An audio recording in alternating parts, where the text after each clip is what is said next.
Hi guys, what's up? My name is Maria. Welcome to the first episode of Let Me Help You. Thank you so much for entering this episode. Yes, oh my goodness. Nice to meet you. I don't know you, you don't know me, but now we're gonna be besties, okay? Hopefully. So basically, this podcast is just gonna be me yapping about pop culture, movies, TV shows, like books maybe if I'm feeling like I want to read, music. I was gonna say movies again, but no. Music, just artists, a little bit of drama, whatever it's in my mind on that time. A little bit about myself before we get started. My name is Maria Duarte. I'm Brazilian, born and raised in Brazil. I came to America when I was like 13. I'm 20 now. Yeah, 20. And I'm a film production major at SMC. So if you guys know where that is, you know it, yeah, you know it. But yeah, this is a little bit about me. So yeah, today the episode is actually gonna be about my top 4 Letterboxd movies, okay? Which basically, if you don't know what a Letterboxd is a app that you're able to just review movies. You write like a little commentary. You can review, put stars, like it. You have watch lists. You can put to watch it later. It's amazing. You can talk to people, comment on other people's stuff. It's amazing. It's just a cute community for movie nerds, which I wouldn't characterize myself as a movie nerd, but I'm a movie expert. Okay, I love me some movies. If I watch a movie that I like or even that I don't like, I'm gonna be talking about it for 1 hour straight.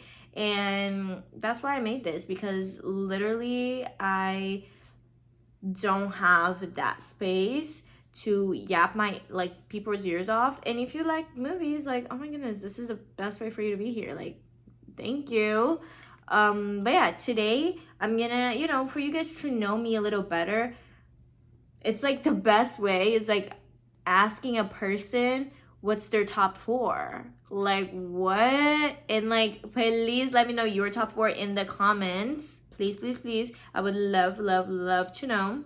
Because maybe I don't know the movie. I don't know the movies we watch. Maybe I haven't watched it. And I would love to watch it. Oh, also, if you're watching this in the video, I have little buns. And this is such a cute hairstyle that I did. I loved it. It's so cute. So, okay, let's go to the first movie. It's my favorite movie of all times. Literally my favorite movie of all times. It's Coraline. I know a lot of people know about this movie. It's super famous. As it should. Yes. Coraline by Herring Slick. I think that's his last name. I'm sorry, I'm a butcher, so many names. English is not my first language. And, you know what I mean? I'm gonna try my best to say their names, but maybe, it's not always gonna go. But yeah, basically, Coraline's one of my favorite movies. I actually watched Coraline for the first time when I was younger, and I think at Nickelodeon. I don't remember, but something like that. And y'all, I was so scared. I watched it the first 10 minutes and I shut my TV off. I'm not gonna, not in this house, okay? Not in this house. We're not watching this in this house. Because I was so scared. Because when I was younger, I used to be very scared of horror movies. Because my cousins used to scare me. So yeah, I kind of had to build up my horror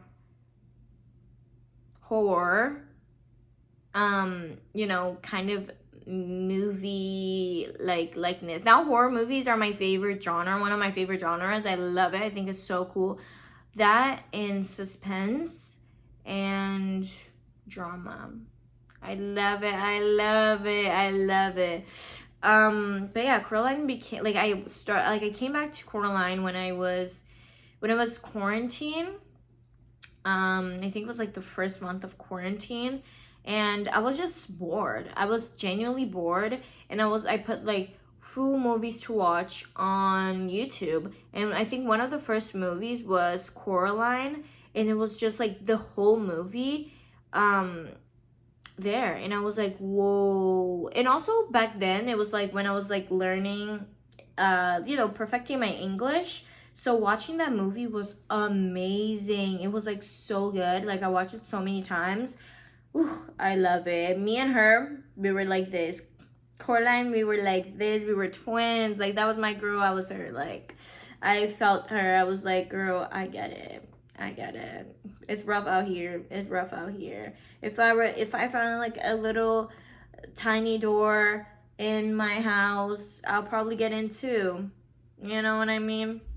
But yeah, let's talk about a little bit why I like this movie, and basically just a little bit of, if people don't know, like what it's based on, and things a little bit about the movie. So basically, Coraline was released in 2009, and it was based on on the book from Neil Gaiman, which I think is a German writer. I'm not sure. Okay, I'm not sure. I'm just saying, I'm not sure. But yeah, I think that's it. But yeah, I've never read the book. A lot of people say that the book is like worse than the movie. Not worse as like in bad, but more scary. And I'm like, whoa. Should I read it? Should I read it? Let me know. Comment down below, y'all. Comment down below if I should read it and bring it to you guys, cause I'll do it. I will do it. And it's basically a stop motion film, and I have like there's a dear spot in my heart for stop motion, like Coraline and Fantastic Mr. Fox, and basically any stop motion that Wes Anderson did just like levitates me. Like my body, like my soul gets out of my body and it comes back to it, because I'm like, this is so beautiful. And also that, ooh, that dog, Gurmit, I think that's the name, Gurmit. I don't know, maybe that's it, I don't know. There's a new movie on Netflix about it. Yo, I love all of those. They're amazing, like literally amazing. Like for me, like it takes me, like, not for me, but like, I appreciate those movies because it takes such a long time to make. And it's like, not like you're not controlling people. Like when you're making a movie, like you tell a person what to do. You're like, oh, do this, and they do, and then they deliver. That's it. But stop motion, like you have to move frame by frame to create a story. And yeah, it takes so long. Coraline took about like 7 years to be made, with like writing, post-production, filming, all of those. And I was like obsessed with it, like obsessed with like just every minor detail that literally when I was like it's gonna be really funny to say. I went on a date with this guy, and he was like, oh, what do you want to do? And I was like, and he knew that I was like a film like girly, that I loved going to like watch in theaters, and I was that girl. And y'all, the fact that for like the 10-year anniversary or something like that, I think that was it, like 10-year anniversary of the film, y'all. Yeah. I think it was 15 years. Yeah, I think it was 15 years. I think, I don't remember. It was like literally last year. It was like, he literally bought a ticket and we watched it on the theaters. And I was like, Yes. And y'all, I was like focused on that movie the whole time. I was like, this is perfection. Like, I've never seen it in this like big screen, and this is perfection. Like, to the T, to the T, to the point, to the T. This is everything I've ever wanted. Thank you. Oh my goodness, thank you. Literally, thank you. Like, he ate that. The first thing, like, the only time actually he ate something. I'm joking. But yeah, I love this, like, you know, Coraline, because there's this eeriness to it. Like, there's this story about, like, you know, temptation and like family. There's like family problems, and back then I was having kind of like my own family issues that now are way better.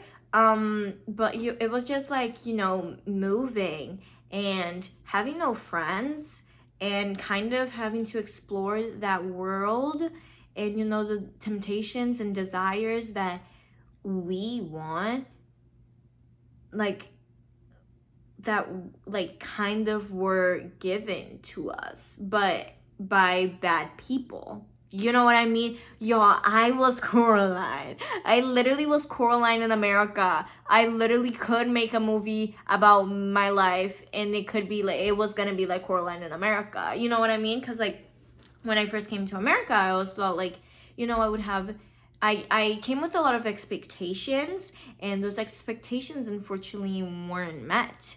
And it's nobody's fault. It's just like me for having too much expectation, you know, and that's fine. Like, you know, I was a kid, so of course I would have expectations. But that movie, like, ooh, when I watch it, ooh, I was like, girl, I get it. Like, moving is hard. Like, losing your friends is hard. Going to a different place is hard. Adapting to this new life, it was hard. And the way that, like, she was very vulnerable, and the other mother knew that, and because of that, she allured Coraline to the little door into the other world. It was just like, whoa. Because like, life allures us to the like temptations to do like sometimes crazy stuff to fit in, or because like, oh, because if you're doing this, you're gonna get this. So I definitely like felt represented in a way. I was like, Coraline. Like, literally, Miss Finky, like, girl, I was like her. I was like, and this is so funny because like, now that I'm like 20, I'm like a little older, like, I understand. I always kind of like had like a mature mindset, kind of. So now, me like rewatching the movie again, it's just like, whoa. Sometimes it's good that we don't get everything we want, you know? It's good that we don't get everything we want, because if we did, we would be spoiled asshole girls. And I'm trying to make this like episode more family friendly so more people can watch it. So that's why I can't curse. I cannot curse. But you know, like, people because like, yeah, we need to fall. We need to like have hardships. We need to have all of these to like get back up and be like, okay, life is like that. Life has ups and downs, but I'm gonna get back up and I'm gonna do my thing. And that's basically what I thought, like, what Coraline represented to me in a way. Like, yeah, like, she lost her parent. I don't want to, ooh, spoiler alert. Like, she lost in a way her parents for a little bit, and like, she got them back. But that, like, you know, that when you like lose something, you can be like, oh, I want to like give up. And like, Coraline could have just said like, oh, I don't want to go back to that place. I don't want to die. Like, I'm just a kid. How am I going to help them? You know? But she was like, no, baby, no. Those are my family. Those are my twins. I'm going to go and save them. And that's what I was like, Yes, Coraline. And I thought the characters was just like so amazing. Like not just, you know, Coraline, but the mother. I thought that like that relationship was very important. Um because I tend to think that daughters and mothers are very in a way very similar. Do you know what I mean? I'm very similar to my mom, even though sometimes I don't want to be. I tend to have like little things that it's like me. We like physically look alike. We physically look alike. If you put a picture of me and my mom, like we look alike. People are gonna be like, "Oh, are you guys sisters?" No, babe, because my mom's also really young, so that's kind of it. But there's like also little things that I have that I do that my mom does too. And maybe it's because like I got it from her, or maybe just because they, you know, she's my mom and like those characteristics just came to me.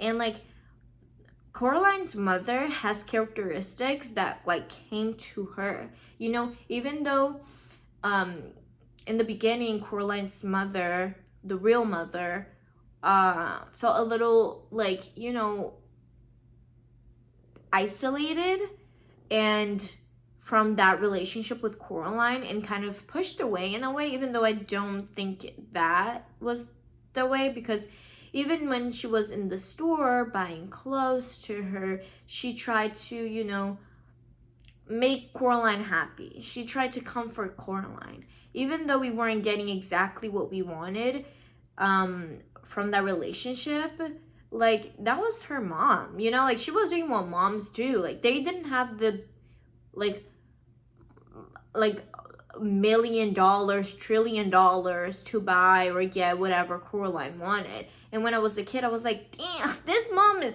whack. Like this mom don't know nothing. But then when I grew up, I was like, oh, wait, they were trying to do the best they could with what they had. You know what I mean? It's basically this movie's like just ooh, it's just so like there's so many things to talk about. Like and then there's the other mother, and like the other mother in a way had no characteristics that were similar to Coraline. And when you see that, that's how in a way Coraline felt so drawn to it. Not just because she was getting everything she ever wanted it, but also because her mom was so different from her. And that was something that I was like, ooh, whoa. And mind you guys, yeah, if you know, you know. If you know, you know. Like, there's so many, like, theories about this movie that, like, maybe,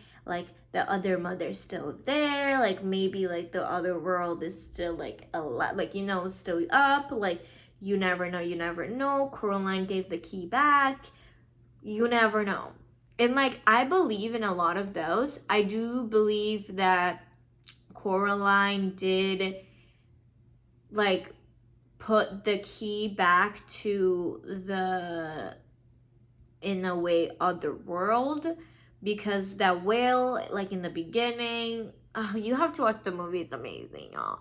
Most of you guys have watched it if you're still listening to this, but like in the beginning, like the doll comes from the window, that in a way the window, it was like you could see the stars, it was like the universe.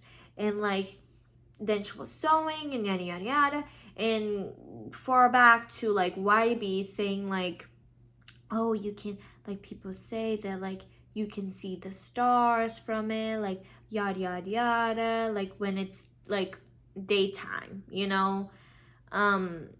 And this is one thing that I believe to think that that was actually like one of also the portals for that. And you know, the like fairy ring, y'all, I don't even get me started. Don't even get me started that this is only gonna be a movie about Coraline. If you guys want me to like talk about all the theories that I have, I'll make a full episode about that, because y'all, I have so many theories that I found from YouTube's that I totally agree with. Ones that I do not agree with. A couple ones that I'm like debatable. I'm like, ooh, I don't know. Maybe if I watch the movie like 5 more times, then maybe I'll see it. You know what I mean? But like, please, if you guys want something like that, I'll definitely tell you because it's amazing. Um, and yeah, this movie was just like beautifully made. Like visually is so pleasing. It like it's just a little like little thing in my brain. It's like the like World of Oz or something, Magical of Oz, like something like something. I don't know. Wait, I have like oh, The Wizard of Oz. But I literally have the DVD right here, and I was like, The Magic of Oz? No, yeah, The Wizard of Oz. It's like that type of like scratch because The Wizard of Oz to me, um, it's just visually so pleasing. You know what I mean? Like the colors stand out, the colors match with everything. It's just so pleasing. Coraline too, like everything just goes together. And I'm like, a lot of people want a second movie, and I'm like, we don't need it. We don't need a second movie. And actually, I saw in a lot of interviews that the director said that he didn't like sequels and he would not do a sequel. And I'm like, you know what? If it's not like if it's not broken, don't fix it. Okay? If it's not broken, don't fix it. Cuz I feel like if we got like this is the thing. I need if Coraline makes Coraline Part 2, I need all the writers that did Coraline Part like 1 again. I need the director. I need the sound design. I need the cleaners that clean the studio, everybody back. I don't care if we have to resuscitate them from the grave. They're coming, okay? They're coming and doing that movie because I know to make another like good ass movie like that one. It needs to be the OG production, okay? It needs to be the OG people. Like we need to get all everybody again. Like it needs to be like or Coraline's enthusiasts, like people that really, really, really, really, really love the movie. Like I feel like Wicked is one of those movies that like when you bring together like people that love a piece of art, like they're gonna make that thing like 10 out of 10. You know, like they brought Cynthia Erivo, they brought Ariana Grande. Like they are both like they always say that they're like in love with Wicked, and that was a lifetime part, and that it was amazing and yada yada yada. So like when you put people together that like truly love the art and wants just to keep it like as realistic and as authentic to the story, like something is gonna go right. Like something's gonna be right, and like they're gonna eat it. And so if they want to do that, please do that. And also the like just like this cast for Coraline was amazing. Like Dakota Fanning. Like I literally have another movie with Dakota Fanning in the movie, and I'm gonna tell you guys it's gonna be the next one. So yeah, we have Terry Hatcher, which is the mother, and the other mother, like the voice actors, and we have Keith David for the cat. I love that cat. I literally love that cat. I literally love that cat. That cat is my cat. Like literally that cat's my cat. I love that cat so much. Like black cats for the win. Like I'm not even joking. Like he knew it all along. A lot of people I'm not a little theory. A lot of people were saying that the cat is actually the like White Bee's grandma's like husband that died, that like was protecting the house and was reincarnated into the cat, and that's why he talks in the other world and how he knows so much about the story. But you know what? I don't know, y'all. I don't know. Maybe. But I just think he's a cat that knows a little too much. That be sneaking around everywhere. You know, I don't think he's like anybody's like husband or family member. I just think the cat is like the cat. You know, I just think the cat's the cat. Maybe like an old like resident in the house. Maybe. We never know. But yeah, it's such a good movie, y'all. It was a 5 out of 5. A 5 out of 5 and a heart on Letterboxd for me, okay? And I'm gonna rewatch that movie every time I can. Like, it's beautiful. Next up is Uptown Girls.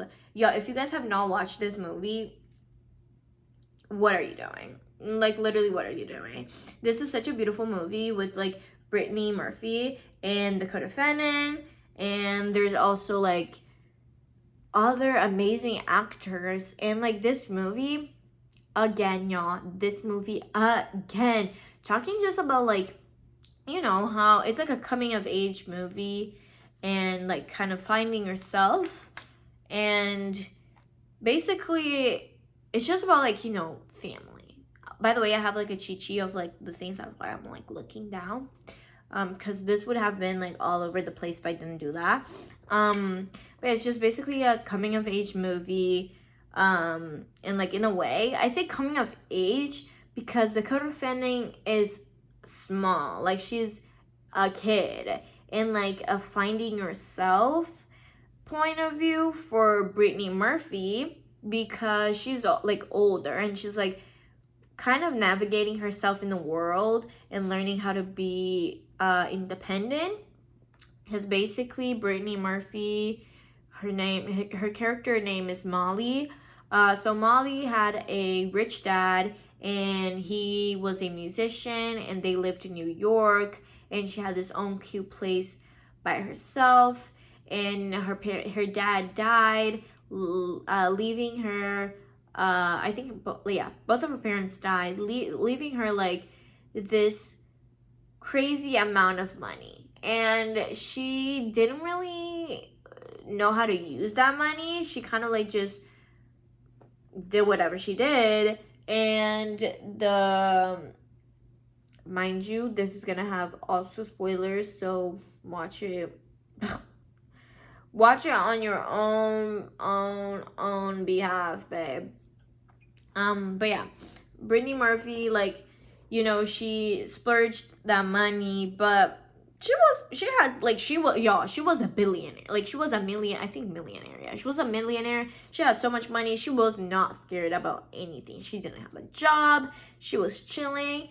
I literally wish I had that. Like, and her apartment, y'all, is so tea. Like, it was dirty, but it was tea. Like, it was dirty but tea. And with that, like, her accountant kind of like takes her money and like goes somewhere else, and like she's like broke now, and she's like, wait, what? Now I gotta get a job. So, you know, one of her friends tells her that there's this, you know, babysitting job that she could do, and she's like, babysitting?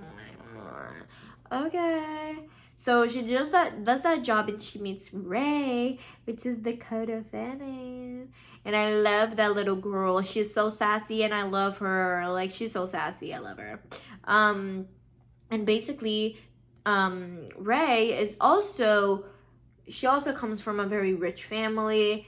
But her family kind of, like, her mother, like, her dad is hospitalized, like, kind of in coma in her house. And the mom is kind of not really present into the little girl's life. And it's just that kind of, you know, like, that's, well, summary of the story. And they basically work together, and like Molly is this like extrovert girl that wants to party, that wants to have fun, that is like very childish. And Ray is this child that has a lot of responsibilities in her plate and has to put that like parenting role in her back for her own self, because like there's nobody actually caring for her but the nannies that don't stay that long or care that much about her. But Molly does. And it's so beautiful, y'all. I think it's like this movie shows to me that like family sometimes it's not like the people from your bloodline, from your family tree. Sometimes family are the people that care about you the most. They are there for you in the hardest times, that are there to support you and make sure you're okay. You know? Just not like, for money or anything like that, but just in presence wise. Just like to have a shoulder to cry, to have a good advice to give. And I feel like both of them, Molly and Ray, kind of found that with each other. And I thought it was so beautiful because, like I said, I was having, a couple family problems. So that movie kind of like softened my heart for, finding love anywhere. That like family, of course, is so important, but that like, you know, yeah, sometimes friendships are also important. And I thought it was amazing. This movie is also like so beautifully made. I love the character development in this movie. Like the character of development, like let's talk about it. Let's talk about Molly first. Brittany Murphy. Y'all. R.I.P. star. Love her. Eats in every movie, but unfortunately, I do not like her acting in Clueless. And you can literally hate on me, but I do not like it. I don't. I don't even like that movie Clueless that much. I do. It's an amazing American movie. It's like it's like a cute movie, But like it shows in a way like that age gap of the brother, like the step brother, and I'm like, ooh, this is giving Pornhub, okay? Corn. This is giving corn. I'm sorry, but yeah. I feel like Molly's character development was so amazing because in the beginning she was shown as this like immature, like girl living in her 20s that didn't have a job, didn't have her life together, only partied, bought like clothes, did everything but be responsible for her life or feel like anything. So there's this guy, and this is the thing. Oh, I was so happy that she didn't end up with him. I was so happy that it wasn't like a love story because I wanted her to find herself. I didn't want her, and not like, this is the thing. I know that you can find yourself and be in a relationship, but like, in a way, in my opinion, it's a little harder because then you have someone else's opinion, and you have to think about the other person. And I feel like it's easier to find yourself when you're alone because then you're able to like truly analyze yourself top to bottom and be like, okay, what do I have to change? Okay, what do I have to do now? Okay, this is good, this is bad. Okay, boom. So I liked that. I thought it was really funny, like that she was chasing him so much, and he was just like, he was just there. He was just there, and I thought he was like okay looking. He was not like ooh super sexy, super sexy. He was alright. And he was like kind of boring.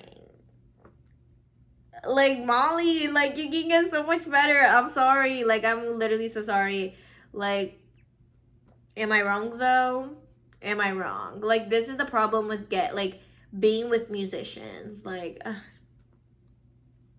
And I feel like also Molly kind of, in my opinion, that's a little theory. She kind of like went with the guitar guy because of she wanted to have that comfort in somebody, and she was like, and her dad, because was a musician and a guitar player, he had like a bunch of guitars, and that showed attraction to the guy, and because of that she was attracted to like the way he loved her things and the way he loved her life. So I think that's what it was. She wasn't actually interested in him. She was interested in on the things he gave her, and just that he was a musician like her father. She wanted that comfort, which it's not always the best thing to do. But yeah, I feel like when she met Ray, I feel like she saw a child that was growing up totally different from how she grew up. They are both rich. So it's like they come, and this is so interesting because it shows like how you like different people that are rich can live. One person can be like super rich and can live this like super exciting life with no job, no responsibility, no nothing to go for. Like, oh, I have money, I can do whatever I want. You know what I mean? And then there's this that has so much money, but that has so much to like do. Like, they have a schedule from like 5 a.m. to 8 p.m. Like, they're gonna, like, their life is like constantly being watched and like being like following a schedule that like it's draining, you know, like especially as a kid, like you just want to have fun, you just want to play around. It's so interesting that when Molly is playing with Ray, like Molly wants to play with the Barbies and Ray's like, girl, no. Like Molly wants to like eat the food, and like Ray literally sanitizes the food like a bunch. Like, girl, you have germs. Like, no. And then Molly brings her pig and Ray's like, a pig? What? So she's kind of like a little bit germaphobe, in a way. But it's just like that, you know, that like Molly wanted Ray to experience a childhood that she experienced, which was a fun, like, exciting life. Because in a way, I can see, even it doesn't show in the movie, that Molly had a very loving parents that loved her, that let her do whatever she wanted, that, you know, supported her in all her decisions. And unfortunately, Ray doesn't. One, her dad is in coma, so it's kind of hard for that aspect as a kid growing up. And he's in her house, so she's able to see him, you know, like in pain, which is probably a little worse. And her mom totally neglects her. Like, she goes to parties, like she misses important like events in Ray's life, and that just kind of makes her more and more closed off to human interaction.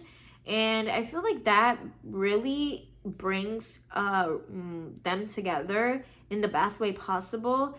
And like, oh yeah, you guys have to watch it because it's so beautiful. In the like carnival scene, carnival, yeah, in the carnival scene, oh, and they're like on the thing spinning, and like they're both of them are crying, and like Ray is so mad, but like Molly is just like they're like taking it, and like they hug each other in the end, and I'm like,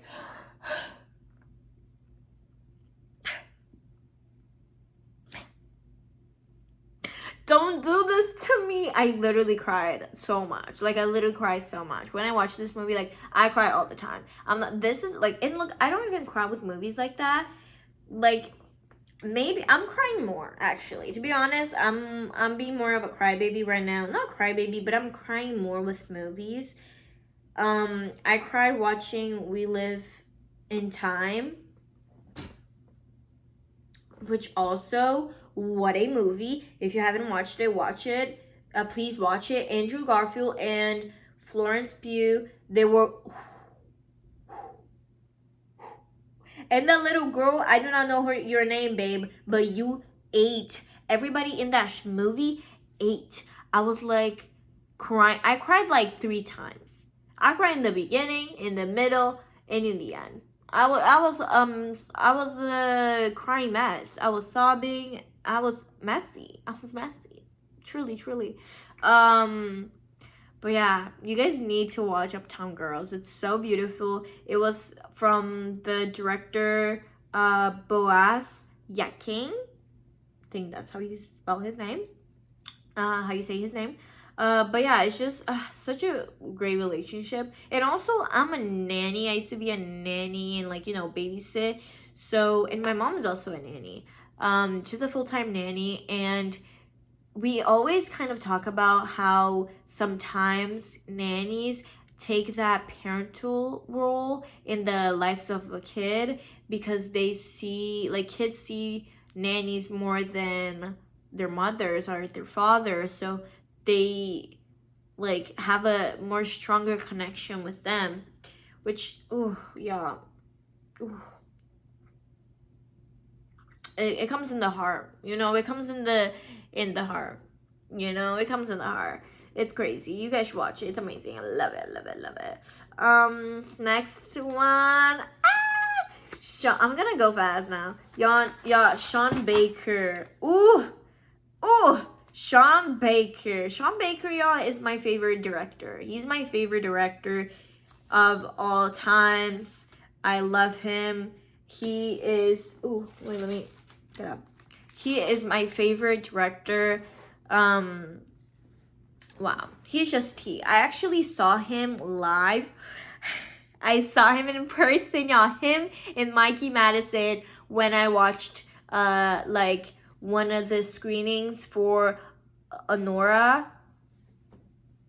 And when I tell you that was tea, go watch Honora too, because that movie is tea. It's now getting, you know, so much recognition, and I'm so happy. But y'all, I was there first. Like I was there first. Like I was excited for the trailer, because I follow Sean Baker on Instagram.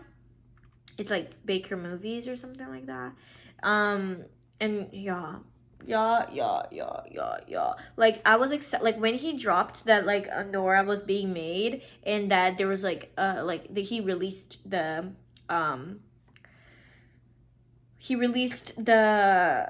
trailer. I was like, I'm set. I'm gonna wait, and I'm gonna watch the movie right when it comes out. And that's what I did. Right when it came out, like the first day, they had like a Q&A at Century City, and that's what I did. I literally went by myself. I got the only ticket left, and I was like, I'm sitting right here by myself enjoying this movie. I'm like, I do not care if I have to body I'm sitting and I'm going there, and I'm looking at Mikey Madison and Sean Baker on my own eyes, and they were amazing. Their presence is so like fun, and just they're so humble. I'm like, of course you guys are the best. Oh my goodness. But yeah, talking about Florida Project was the first movie that I've watched from Sean Baker, and that movie opened my eyes for his like cinematography like world. After that movie, I watched Tangerine, and I was like, whoa, ain't no way he filmed that on an iPhone 5S or ES or something. Like, ain't no way. And then I watched Rocket Man. It's a Rocket Man, or like Red Rocket. I watched Red Rocket, and it was amazing. It was beautiful. And then Honora came, and then there's a lot of other movies that he made that are just also amazing, tweetsy, good. So yeah, y'all, please watch every movie that Sean Baker made, because he's amazing. He's literally amazing. But let's talk about The Florida Project, which that's my all-time favorite movie of his. First of all, that's a raw storyline. Like, if you have ever seen a more real story like that, like, please tell me, because like it felt like they were all family. It felt like everybody there, they lived that life 100%. And the interesting thing is that Sean Baker likes to cast non-actors, and because he said that it gets like, you know, a more real perspective and yada yada yada. And I think that's amazing. Like, I literally think it's so like people need to do that more, because her name is Bria Vinate, which is Hallie, which is Monet's mom. She wasn't an actress before that, and I don't think she is an actress. I just think she was just scouted by Sean Baker and his wife. And yeah, like the raw action, like it felt real. It felt real. It felt like we were on a fly on a wall, and that we weren't supposed to be watching any of that. Because I was like, after watching that movie, I was like, one, in tears, and two, I was like, what did I have just watched? Like, do I have to call the police? Do I have to do something? Like, that kid is in Disneyland running loose. Like, what's going on? Ugh, y'all, and the theories for this movie, like, don't even get me started. Yes, she went to Disney and she had fun. Okay, she went to Disney. She was able to sneak up on the Disney guards. Please. Don't tell me that it was just a dream, that it was just her mind. No, it was real. She went there. Like, ugh, people like just want to ruin it for me. Like, they just want to ruin it for me.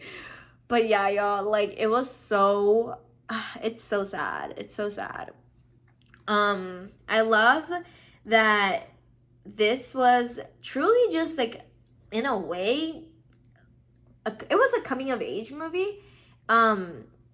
It showed like Monet and, you know, their friends, and Monet's like little group, and then it showed like Hallie, which is the mom, in her life and how she took care of it, Monet, and what she did. And y'all, there's a couple stuff that I'm like, ooh, girly, girly.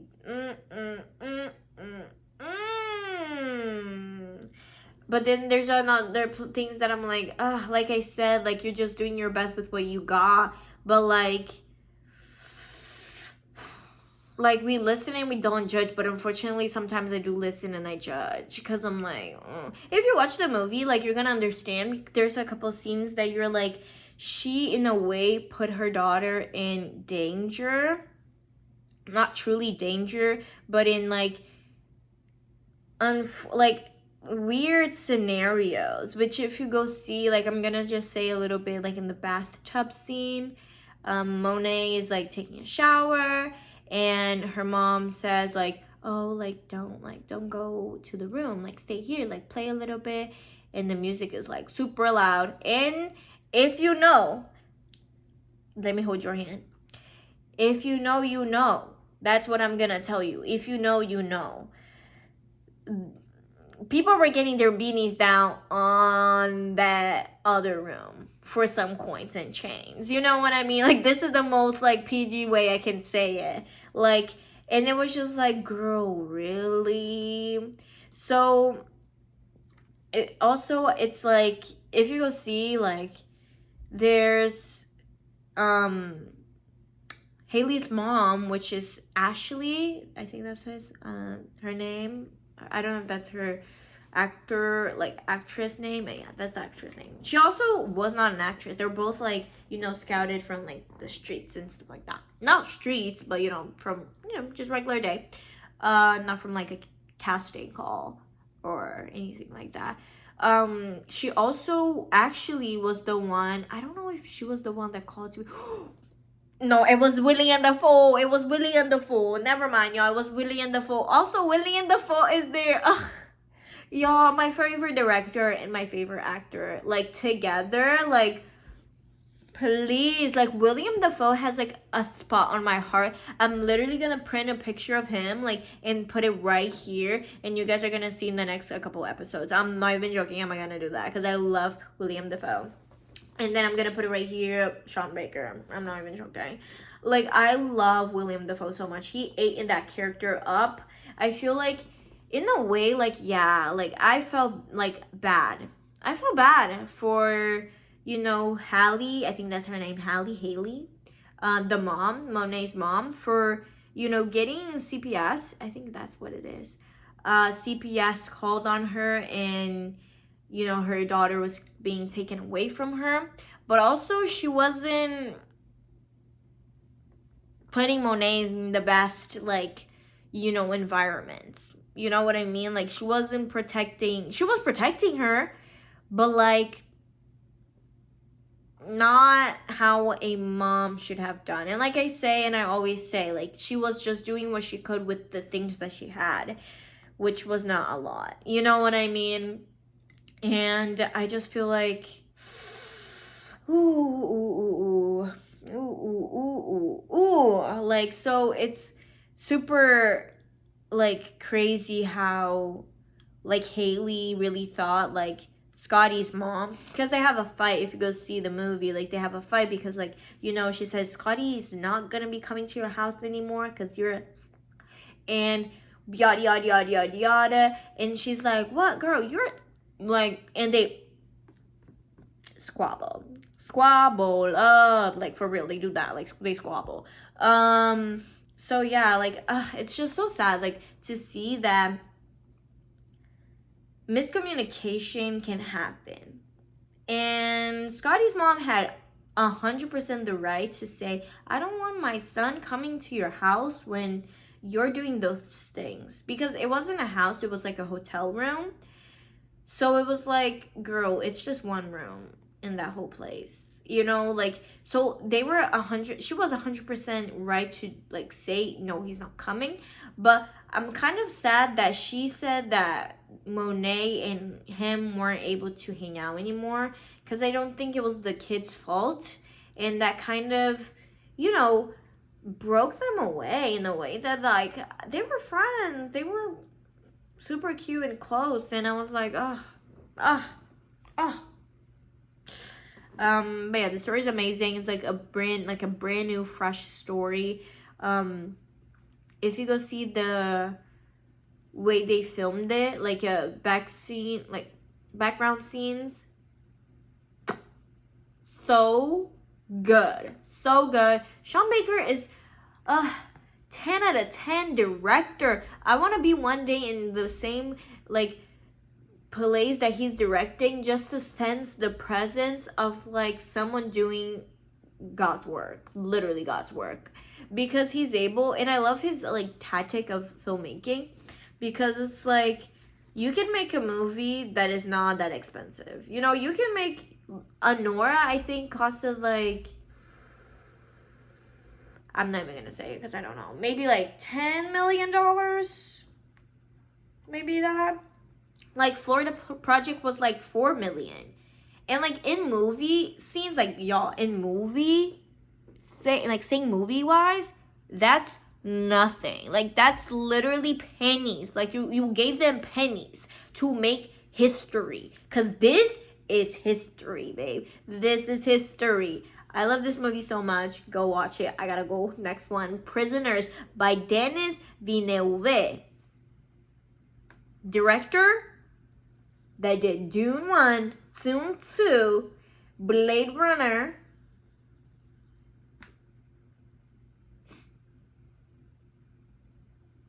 he ate me up. He ate me up with Prisoners. Jack Gyllenhaal, the man you are. Hugh Jackman, the man you are. Paul Dano, the man you are. Like, y'all ate. Like, y'all ate. Like, I was on the edge of my seat from beginning to end. I actually came across this movie from edits on TikTok, and I was like, what is this weird ass movie? I don't get it. Like, the edits were so confusing. I was like, wait, I need to watch this. What's it about?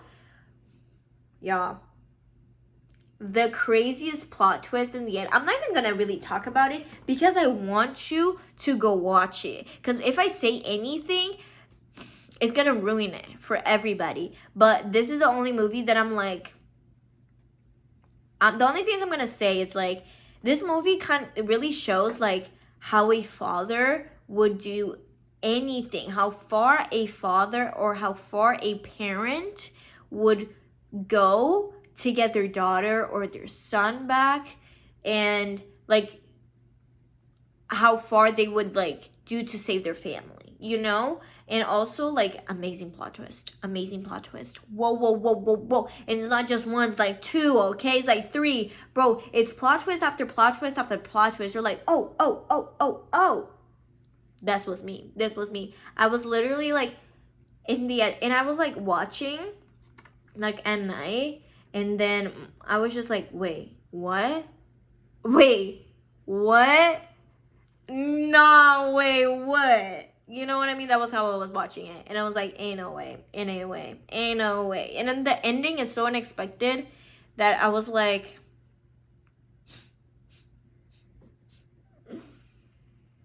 Hugh Jackman. Hugh Jackman. Oh my goodness. You had literally 30 minutes. You had 30 minutes. Like, you literally had 30 minutes. But he ate that. And yeah, y'all, this is how I'm gonna talk about the movie. Cause you need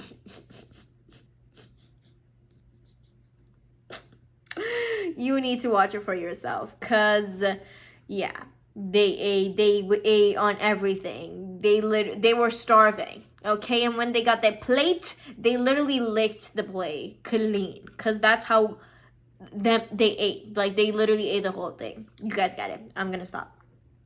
But yeah, thank you so much, guys. Oh my goodness, this is the first episode. I'm so nervous. Thank you so much for, staying with me in my Yep session, in my Yep City session. I love you guys. Hey, Kai.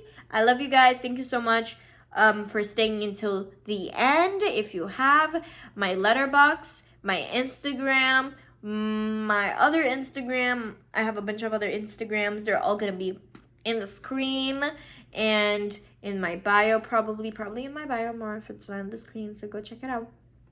And yeah, thank you so much, and put your top 4 movies in the description, because I want to watch your top 4 movies, or comment it, or see what's the vibe, and let me know if you guys watched any of those movies, and if you haven't, which one you're gonna watch next. Let me know. Thank you so much, guys, for watching. Love you guys. Have a great rest of your week. And we see each other again on episode 2. Bye!